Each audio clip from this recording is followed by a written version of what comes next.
السلام عليكم ورحمة الله وبركاته. النادي الأهلي إلى نهائي السوبر المصري بعد الفوز على سيراميكا 2-1 عشان يضرب موعد مع نادي الزمالك في كلاسيكو عربي جديد بعد الفوز نادي الزمالك على نادي بيراميدز بضربات الجزاء. في ماتش هنتكلم بسرعة كده عن الماتش، عن المباراة بتاعت نادي الزمالك وبيراميدز. المباراة ما فيهاش أي حاجة خالص. نادي الزمالك عرف يعجز بيراميدز، عرف يقفل خطوط لعبها، عارف ان مصدر خطورة بيراميدز كلها هي في الباكات وفي الجناح بتاعهم، عرف يوقف الخطورة. مصدر الخطورة بتاعهم المهاجم باستون مايلي. الناس دي فعلا يعني رغم ان الزمالك الفترة اللي فاتت كان الفرقة مش شايفة والمستوى واقع، لكن فعلا المدرب عرف يقرا الملعب. الجيم خلاص انا فاهم ده بقى، ودي ميزة المدرب المصري عن المدرب اللي بيجي من بره. هو مدرب، هو مش عارف، هو مش عارف لا اللعيبة ولا عارف الفرقة ولا عارف اي حاجة. حتى يمكن ما بيشوفش اصلا الماتشات ولا الفرقه اللي هو داخل يلعبها ولا بيفهم هو بيعملوا ايه. لكن ده مدرب مصري انت جايبه، فهو الراجل فاهم هو عايز يعمل ايه. هو الراجل خلاص لو قاعد في مصر كده كده بيتفرج على الكره المصريه، عارف هو هيلاعب مين. بيراميدز عارف بيراميدز بيلعبوا ازاي، ايه طريقتهم، ايه خططهم، ايه مصادر اللعب اللي يعني مين مصدر قوتك ومين مصدر ضعفك، عارف هيلعبك ازاي. بس هو عارف ان الفرقه بتاعته، انا فرقتي مش شغاله، فرقه فيها نواقص، فانا لو هاجمتك هشيل. عشان نبقى على نور، انا لو دخلت بقى ضغطت عليك بقى ولعبتك بقى ان انا نادي الزمالك واسم وكبير وبتاع، هشيل بقى اتنين تلاتة بقى على حسب الماتش. بس هو الراجل لعب على امكانياته وقفل، عرف يقفل ورا، وفعلا الماتش ما كانش فيه يعني هجمات خطيرة ولا في اي حاجة. الماتش خلص عادي، نادي الزمالك زي كل موسم هوبا قدام بيراميدز يسحب ضربات جزاء، وفي ضربات الجزاء بقى هي بقى توفيق وعدم التوفيق. بس في النهاية الفرقة عرفت تكسب، عرف يكسب وعرف يعني يضرب ميعاد مع النادي الاهلي، يعني في مباراه يعني الناس كلها كانت مستنياها ومتوقعاها يعني. او من ناحيه تانية الفرقتين ما كانوش هما اللي يعني لو جيت سالت اي حد قبل الماتش يقول لك سيراميكا بيراميدز دول الفرقتين اللي هيلعبوا النهائي. ليه؟ لان الشكل بتاعهم باين. سيراميكا حلوه اول دوري، متصدر على كل الناس دي. بيراميدز بطل افريقيا، الراجل يعني اي حد بيقابله بيشوطه ايا كان. حتى يعني لما واجه النادي الاهلي فكان من ضمن ضحاياه. فانت خلاص المتوقع لو هتتكلم كوره بقى، مش هنتكلم بعاطفيه ولا اي حاجه، هتتكلم كوره، النادي الاهلي يكسب، الاهلي هيصعد، الاهلي هيطلع ولا ايه. الزمالك نفس القصه، لعب مع بيراميدز في مستوى عالي، نادي الزمالك واقع، فانا خلاص داخل الماتش ضامن. هتتكلم بقى، هتلاقي اللي شايف ان نادي الزمالك هو اللي هيصعد ده واحد بيتكلم بعاطفه، لكن بعقله هو عارف ان الفرقه داخله واقعه. وفعلا ضربات الجزاء دخل زيكو في الاخر، ضيع اخر ضربه والماتش خلص. فده يعني الماتش ما فيهوش اي حاجه، واللي بيحصل كل موسم نادي الزمالك بيعرف يكسب، عرف يصعد النهائي ورايح مواجهه بقى قدام النادي الاهلي اللي هننتقل بقى الماتش قدام سيراميكا. ماتش ما فيهوش غير ان الاهلي كسب بس اول تلت ساعه بس النادي الاهلي لعب هجمات، ماسك كوره بتروح على الجون مش عارف ايه، لكن شغل حقيقي مفيش، مش باين. هي نفسه كل بعد اول تلت ساعه وبعد الجون. الشوط الاول انت مفيش، ما جيتش، نمت، جبت الجون من هنا، وده كان يعني حاجه متوقعه لان انت ماسك كوره وانت بتروح على الجون كتير. عملت اكتر من كوره، بس كوره تريزيجيه اللي بسام شالها وفي كذا كوره، بس انت ماسك كوره شكلك بتروح على الجون، فالناس قاعده مستنيه الجون يجي. وفعلا رفعيه حلوه من زيزو، تريزيجيه قطع حلوه حط الكوره، بس النادي الاهلي من ساعتها هو ما جاش الماتش تاني. خلاص بقى اللعيبه بدات تريح، الفرقه بدات تريح، مع ان المفروض انت خلاص جبت جون، فانت هم هيبداوا كمان يفتحوا ويطلعوا، لان اي فرقه بتنزل تلعب النادي الاهلي فيها نازله خايفه. انا مش هخش هاجمك عشان عارف ان انت ممكن تضربني، ودي حاجه بتميز النادي الاهلي. اي فرقه بتلعبه انا ببقى نازل خايف، ودي حته بتبقى في مصلحتك. اي فرقه بتلعبك خايفه، نازله خايفه، ايا كانت هي قوتها ايه وايا كانت هي مين، هي برضه مقلقه من اسم النادي الاهلي. لكن اللي حصل بعد الجون ان الفرقه تحسها ريحت، ما بيلعبوا بالراحه، باص مش عارف ايه بتاع على الهادي خالص. اديت اللي قدامك يعني اديته نفس، بدل ما اضغط واكبس عليه واحط التاني واحط التالت، لا الفرقه نامت رجعت، بدأنا نمشي كوره بالراحه، بدأنا نغلط لحد ما في الدقيقه حاجه 40 او 40 باين، باص بيضرب دفاع النادي الاهلي احمد بالحاج، مروان عثمان، لان مروان عثمان ده واحد من احسن لعيبه السيراميكا، ممكن من احسن لعيبه الماتش امبارح.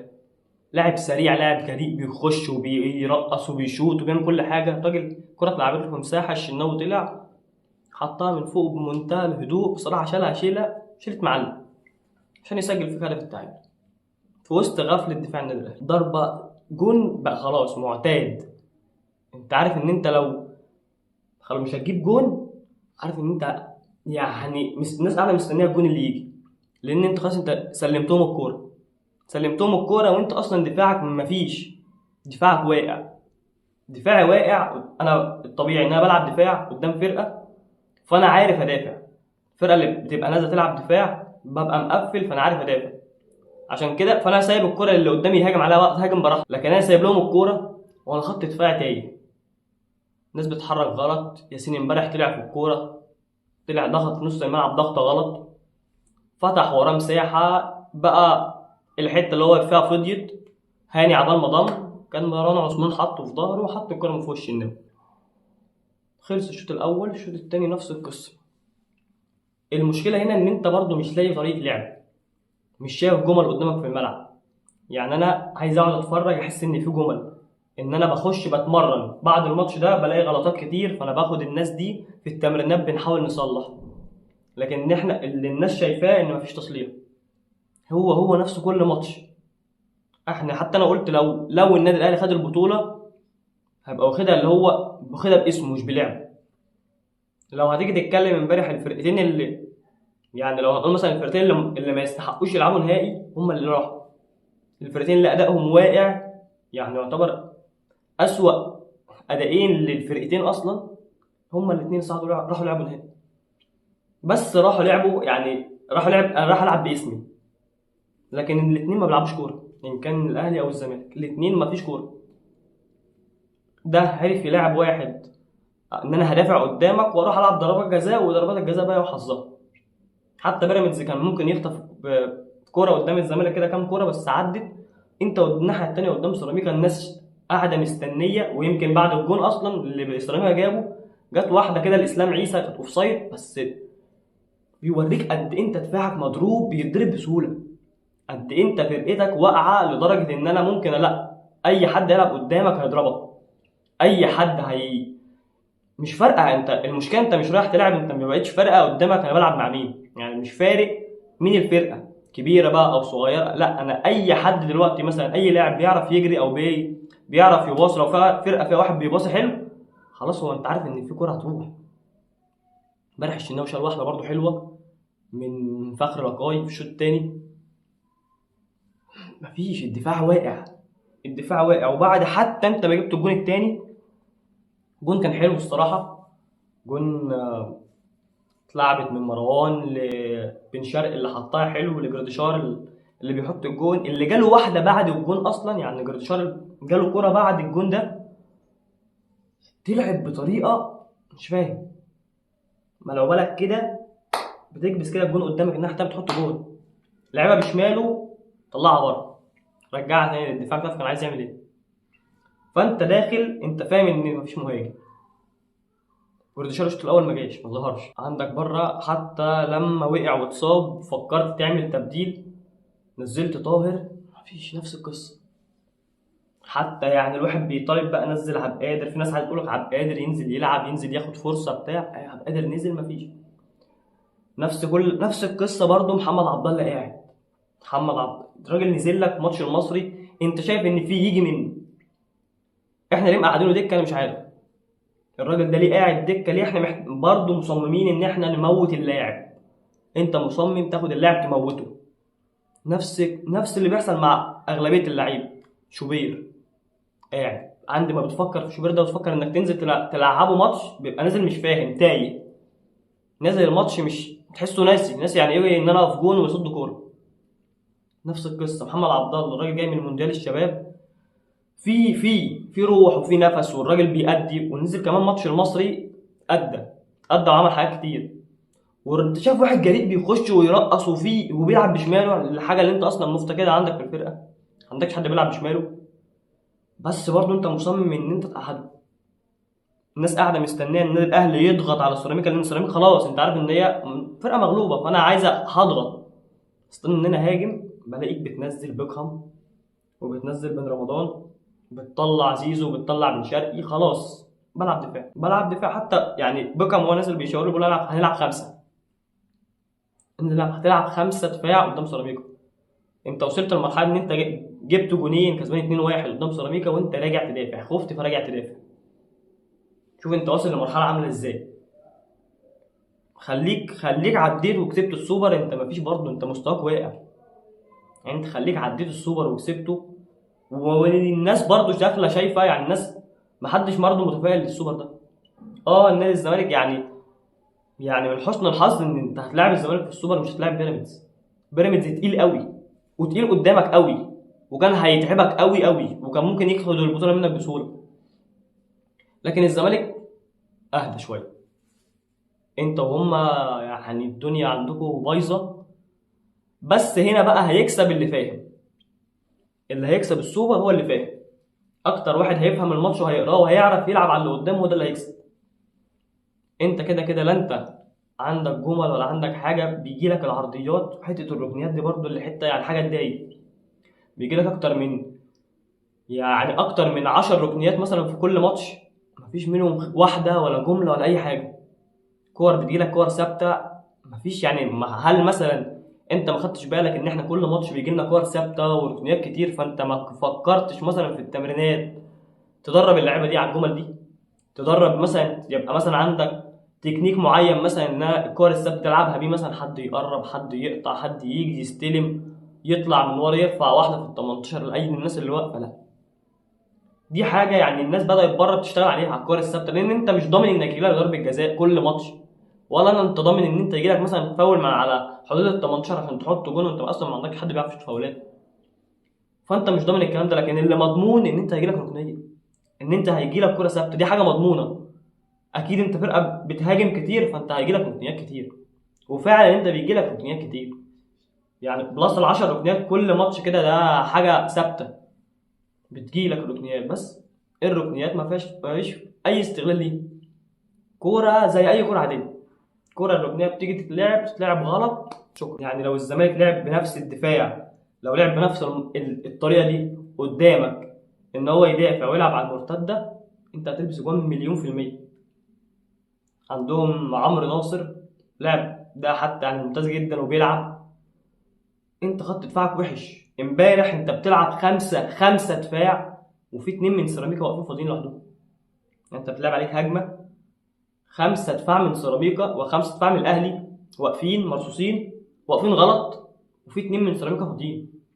يعني انا في ايه بدافع وانا مش عارف ادافع؟ انا لا اما نازل بلعب دفاع وفاهم وعارف ادافع، لا اما بلعب هجوم وبهاجم. انت لا انت بتدافع ولا انت بتهاجم. حتى المرتده اللي جات لك امبارح، جالك كذا كره مرتده برضو، انك تلعب في المرتدات. عبد القادر ضايع، ناس الكوره، هو ده اللي انت عاوز تجدد له.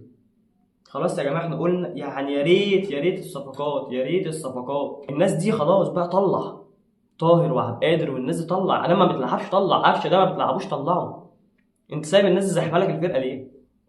دور على باك شمال عدل، دور على باك يمين بديل لهاني لو انت عايز تلعب هاني، دور على جناح يمين يلعب لك، بدل ما انت مش فاهم. انت الناس كلها مايله، كلهم تحسهم رامين على بعض. زيزو تحس واقف جنب تريزيجيه حته قد كده، ما حدش فيهم عارف باص التاني.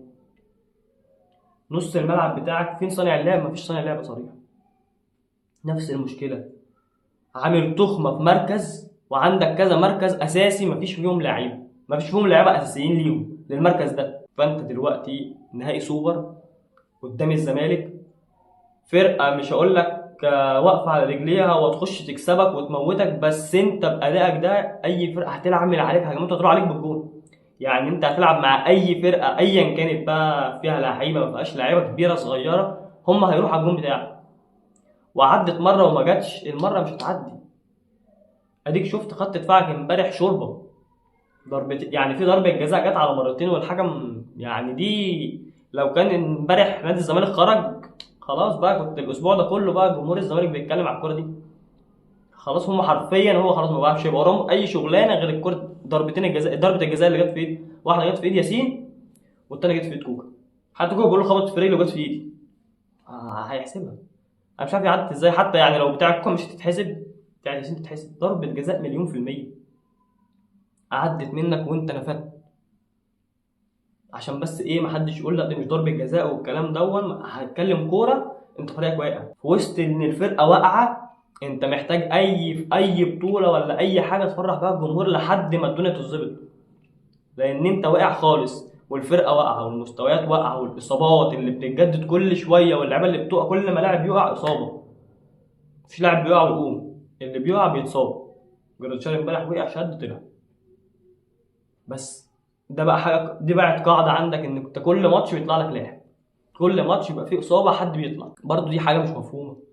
ان انا يعني يا جماعه، فرقه النادي الاهلي اكبر فريق في القاره، اكبر فرقه على مستوى الشرق الاوسط كله، العرب كلهم. فانا ما عنديش جهاز طبي، الطاقم الطبي عندي في ذمه الله. اصابات كل شويه، اصابات درجه بتوصل لدرجه ان في لعيبه بتشوط فاول وبتصاب زي حسين الشحات. لعيبه بتنزل مفيش. انت عندك اللعيبه دي، يعني واحد زي جردشار، اللاعب ده صغير المفروض 24 سنه ولا 23 سنه. الراجل ده ما بينزل يجيله شد في الدقيقه 60 ولا في الدقيقه حاجه و60. انت واقع، البدني عندك واقع كده، السايد بتاعه بينزل كده. فانت هتروح تلعب بطوله هتعدي منها ايا كان بقى، كسبت خسرت، انت لسه عندك دوري ولسه عندك دوري ابطال ولسه عندك موال. كل ده هيتحل ازاي؟ مش عارف. والراجل يعني المدرب ملوش شكل الصراحه. لو هتيجي هتتكلم عن نقطه المدرب، ملوش اي شكل. انت مش شايف اي حاجه بتحصل اللي هو ده مدرب اجنبي، ده الراجل ده بدات تبان اي حاجه. انت لحد دلوقتي الراجل ما بانش منه اي حاجه. تبديلات بتبدل غلط. لعيبه قلنا هنجرب وهننزل داون، مفيش. نفس اللي بيطلع هو اللي بينزل. بل في تبديلات بتطلع وتنزل كده، محدش فاهم ده مكان مين وده مكان مين، ومفيش اي. حتى اللعيبه اللي مستواها واقع ما بنلاقيش مثلا الماتش اللي بعديه لا المستوى بتاعه بيتحسن، لا بنلاقيه واقع اكتر. محمد علي بن رمضان لغز، عندي استفهام عليه. الراجل ده انا ما كنتش اتفرج، ما اسمعش عنه الصراحه، ما شفتوش وهو بيلعب بره، بس قال لك جايبين صفقه سوبر. لحد دلوقتي محمد علي بن رمضان من ساعه الجون اللي جابه باين في بورتو الراجل ما ظهرش. حتى الاستلامات مفيش. امبارح نازل عشان يقع، يقول لما يستلم الكوره يلف ظهره ويقوم واقع. حتى في كوره عدت جت شوط، فين الكوره؟ فين الشوط يا جماعه؟ ما انت حطيت واحده شبيهه بالظبط في بورتو، واحنا لازم نلعب في البطولات العالميه يعني. برضه علامه استفهام على الراجل ده كبيره. يمكن نص ملعبك امبارح ما كانش غير اليو ديونج. الراجل ده اللي عارف انت، كل حاجه فيه شغاله، وبس ناقصه ان هو يبقى يعرف يسلم كوره حلو. الرؤيه عنده تبقى يعني مجالها اوسع من كده شويه، يعرف يسلم يبقى سريع. دي الحاجه اصلا اللي ناقصه الفرقه كلها عندك. البطء، دايما بطيء، دايما باخد الفرقه، باخد الكوره بفضل واقف، يا باخد نفس بقى كده وبعد كده ببدا اشوف بقى، اشوف الفرقه، اشوف الملعب، تكون اصلا الفرقه كلها رجعت. هو ده يعني انا دي الكره السريعه بقى. انا بقى المفروض بعمل هجمه مرتده. انا امبارح بلعب 5 دفاع، فانا بلعب على المرتده. المرتده اللي انا المفروض بيجي له الكوره خلاص، انا وشي كده للجون، انا وشي للجون كده طاير. لا انا باخد الكوره وافضل واقف مستني ايه؟ مش عارف. المفروض ان انا في المرتدات الفرقه كلها المفروض بيبقى في لعيبه دي للمرتدات بتبقى طالعه، الناس اللي هي السريعه. في ناس بتجري، ناس سريعه. لكن انا بشوف واحد امبارح زي تريزيجيه خد الكوره وجري، لو بصيت الناحيه التانيه تلاقيها صحراء كلها سيراميكا واقفه. لعيبه الاهلي مش موجوده. من ناحيه تانيه انت عندك فرقه زي الزمالك عندها سرعات هتودي، وعندهم بقى المشكله بقى. يعني انا ولسه كنا بنقول ان انت لو عندك لاعب واحد بيعرف يباصي فهيضرب خط دفاعك ده بص بمنتهى السهوله. عندهم عبد الله السعيد، ويعني كله عارف عبد الله السعيد هو الباص بتاعه فاهم. ناصر ماهر الباص بتاعه حلو. طبعا مع عودة محمد شحاتة الراجل ده برضه بيظبط نص الملعب بتاع نادي الزمالك بطريقه حلوه، لعيب. فانت كل ده والزمالك واقع وانت واقع، هتخسر يعني بكل سهوله. ويا سلام بقى، يعني الماتش ده هتفضل قاعد متفرج، قاعد مستني جاي 90 دقيقه قاعد بتتفرج ومستني ضربات الجزاء زي كل سنه. حد بيجيب جون وينام زي الماتش اللي فات، هي نفس القصه. الاهلي قام جايب جون وبدا نايم نايم نايم لحد هوب كوره اتلعبت غلط، هوب اتلعبت على الاهلي، ناصر منسي حط جون، تعادل ضربات جزاء، هم كده. الماتش اللي بعديه هوب ضربات جزاء، انت كسبت، فانت قاعد مستني ضربات الجزاء كده كده. يعني انت عارف ان الفرقتين مفيش فرقه فيهم اللي هو انا واقف على رجلي قوي داخل العب قدام الفرقه التانيه فانا هخش امحيهم، هخش اكسب. لا، انت عارف ان الفرقتين داخلين بالحب بلح كله، محدش شاف حاجه. دول ممكن يدافعوا يعني، عارف انت الاهلي اللي هو احنا بنهاجم، احنا عندنا زيزو وتريزيجيه ومش عارف وبن شرقي والرجاله ومش عارف ايه، وهنخش نهاجم الزمالك لا احنا هنخش ندافع. احنا يعني انت هتلاقي عندك فرقه بتهاجم وفرقه بتدافع، فرقه مش عارفه تهاجم وفرقه واقفه بتدافع، هتلعب على المرتدات. تلعب على المرتدات بقى وانت وحظك بقى. الحظ مش هيخدمك كل ماتش، الحظ مش هيكسبك بطوله. هتلعب قدام لو لعبوا عليك على المرتدات هيكسبوك. لو ما عرفتش اللي هو انت تجيب جون تضمن بيه الماتش، حتى اللي هو انا ايه جايب جون تأمين، اللي انا لو لبست جون ابقى انا جايب جون تعادل. لكن انت لو لو الزمالك جاب جون ونام، انسى. خط هجومك ده قدام الفرقه اللي واقفه صح في الزمالك مش هتعرف تجيب جوان. فانت لازم تبقى نازل خاطف، نازل كبس على الفرقه، مش مديهم مفيش نفس، مفيش نفس اللي هو انا لسه بقى هضغط عليك واهجم وبتاع. وعندهم كمان بزيرة ده متصاب ومش هيلعب، هو اصلا كده كده يعني بالحب على الله حكايته، بس انت اهو. فانت الدنيا عندك مرتاحه، قدامك لسه يومين تقعد تفصص القصه دي كلها كده، تشوف الكلام داير على ايه، تشوف الفرقه، تشوف انا هلعب ازاي. يا رب يا رب يا رب نعمل حاجه، ناخد اللعيبه دي في التمرين ندربهم على جمل، ندربهم على جمل. احنا لما بنشوف الاهلي كده بيبص كام باص كده حلوين كده على الارض، تحس ان ياه، طب ما هو ما انا ممكن اعمل الحاجات دي عادي اهي. ايه اللي بقى اللي يخليني بقى افضل اخد وارفع والعب عشوائي واي كلام؟ ناخد اللعيبه يا جدعان، ابوس ايديكم بقى تمرينات بقى، ده الطبيعي. احنا بنتكلم في خد اللعيبه دي تمرينات، في التمرين قول له بالنبي ابوس ايدك دربه على حاجه. الراجل ده مفيش فكر. لما المدرب انت بتشوف لمسه المدرب دي في الملعب، بتبص عليه كده بتقول ده شغل مدرب، ده شغل مدير فني. في حاجات بتحصل كده في الكوره بتقول ده شغل مدير فني. التمركزات، التحركات، الكلام ده كل ده شغل مدير فني، اللي هو اصلا مش موجود كده كده. يعني بتحس ان الراجل ده واقف كده ضارب البدله وواقف، مفيش، مش شايف له اي نبذه في الملعب، اي حاجه تقول بص الحته اتغيرت، مفيش اي حاجه بتتغير. لعبنا امبارح تلت ساعه، اللي بعد التلت ساعه كلهم هو نفس اللي قبليه، نفس كل المدربين اللي جم ما عرفوش يعملوا اي حاجه. فالراجل ده يعني لو فضل بنفس المستوى ده، اللي انت مش عارف تكسب ولا عارف تجيب اجوان ولا عارف تعمل اي حاجه ولا عارف تغير اي شكل من اشكال الفرقه، باللعيبه اللي عندك دي، اللي اصلا الجمهور قاعد مستني اللعيبه دي تطلع نار، بن شرقي وتريزيجيه وزيزو ومش عارف وبن رمضان والرجاله، انت احتمال الراجل ده ما يكملش الدوري اصلا.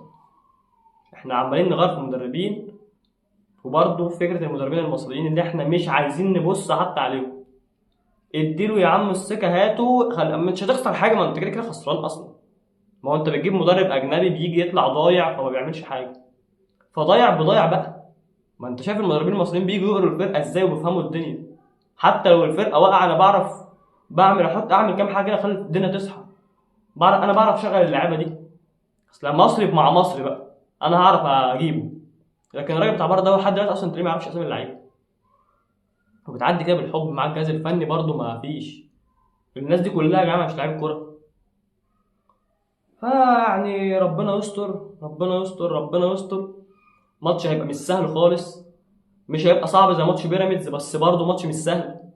الزمالك هو الفكره في بين الماتشين ان بيراميدز كان هينزل يضغطك، كان هيجلدك بص هيغل عليك جامد، وانت كنت هتبقى واقع مع خط دفاعك ده واقع، وهم خط دفاعهم حلو. لكن انت الفكره دلوقتي ماتش الزمالك هم هينزلوا يدافعوا عليك، هم مش هيهاجموك، مش هيبقى نفس الشراسه بتاعت بيراميدز لو كنت لعبتهم. لا، الزمالك هيبقى نازل مقلق جامد، لان عارف ان انت عندك قدام سرعات ممكن تعمل فرق، زي تريزيجيه زي زيزو، والماتش ده هيبقى يعني الجمهور قاعد مستنيه عشان بسبب زيزو ده. فيا ريت انت تستغل الحته دي اللي هم يبقوا نازلين مقلقين منك وانت ضاغط، فتحاول تجيب جون بقى. ويا ريت بقى، مش يا ريت ما نقعدش نستنى كل موسم بقى ان احنا نكسب ضربات جزاء، يا ريت تكسب وجبت جون فخلاص انت عند ما تجيب جون الماتش فتح، هم خلاص مش هيبقوا باقيين على حاجه، هيخرجوا يهاجموك. فانت ساعتها بقى خلاص انا بقى دفاع ورا واقف صح فايق، لان ده ماتش نهائي اكيد هبقى فايق فيه، مفيش ماتشات تانية بقى بتضطرني ان ابقى فايق غير النهائي. ما انا هبقى نايم طول الموسم، بس ده النهائي. لو انا ما صحيتش في النهائي اصحى امتى؟ لو انا النهائي ده ما فوقتش فيه هفوق في انهي ماتش؟ فانت عندك ماتش اهو، عندك يومين تقعد تفصص، تخلي اللعيبه دي تصحى شويه وتفوق من اللي هي فيه، بدل ما انت بتلعب دفاع ودفاعك سرحان ودفاعك بيطلع وبيتقدم وسارح وسايب الناس الدنيا وراه مفتوحه وشوارع فاضيه. كل الحاجات دي انت محتاج تشتغل عليها، محتاج تاخد اللعيبه تشغلها تفهمها الدنيا واللي بيحصل. جولين انت جبتهم بتلعب اصلا وحش، الشوط الثاني الدنيا عندك واقعه، الماتش كله كنت ممكن تخسره عادي، بس الدنيا عدت معاك. لعب كوره مفيش، عشان بس لو حد مستني كوره والكلام ده مش لعب.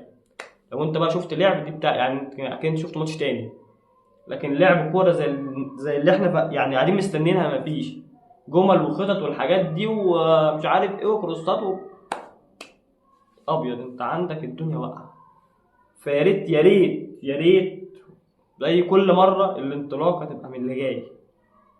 انت عندك ماتش سوبر، عندك نهائي، محتاج تبقى انت 100% ذهني بدني، كل الحاجات دي عندك جاهزه ومتوضبه ومتظبطه، عشان مفيش اصلا حاجه تضطر يعني هتخليك تبقى فايق اكتر من انك راح تلعب نهائي قدام خصمك بقى اللي يعني اللي من قديم الزمن.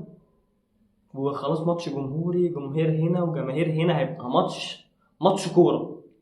فيا ريت الماتش الكوره ده هيبقى على قد ما الناس قاعده ومستنياه. نروح خلاص بقى نسيبنا بقى من الاعلانات بقى عشان الواحد يعني زهق. نركز في الكوره بقى، وبره بقى عيش حياتك مع حالك، اعمل اللي انت عاوزه بره، بس دي كوره، دي ماتش، جماهير قاعده بتتفرج ورا الشاشات ورايحه لك الاستاد، والناس بتشجع وبتهتف وبتعمل، واحنا زي كل مره نفس كل حاجه، نفس اللي بيحصل، هنقعد نتفرج على كوره مفيش. فيا ريت يا ريت الماتش الجاي يبقى سوبر، انت مستني بقى نهائي اهو، بطوله اهو تفرح الناس. فيا ريت تبقى البطوله دي فعلا على قد ما الناس مستنيه، والناس يعني خلاص انا قاعد مستنيك تكسبني عشان افرح بقى، عشان زهقت.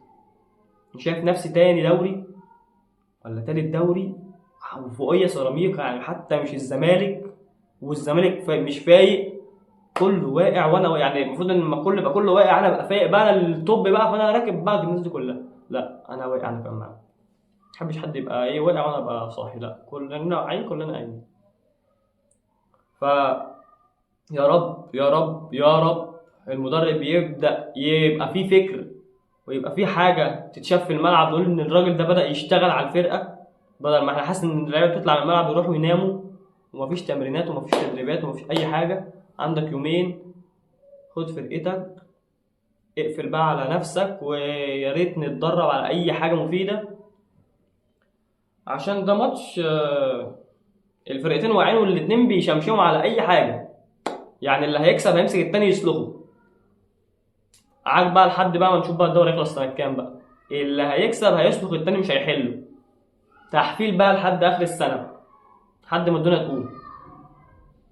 فنتمنى النادي الاهلي يعني ما يزعلش الجمهور والناس اللي هي اصلا قاعده زهقانه لوحدها، وتبقى دي ماتش الانطلاقه واللعيبه تأدي ويجي يطلعوا 100% من اللي عندهم، لان اللعيبه دي لو طلعت 100% او حتى 70% حتى هتكسب النهائي ده مرتاح، لان الزمالك واقع، المدرب شغال هيعرف يقفل عليك، مهمتك انك تعرف تضرب اللي هو يعمله، تخش بقى بفكر مختلف، هو هيقعد يقراك اكيد 1,000,000%، فانت حاول تغير او تكسر القاعده دي.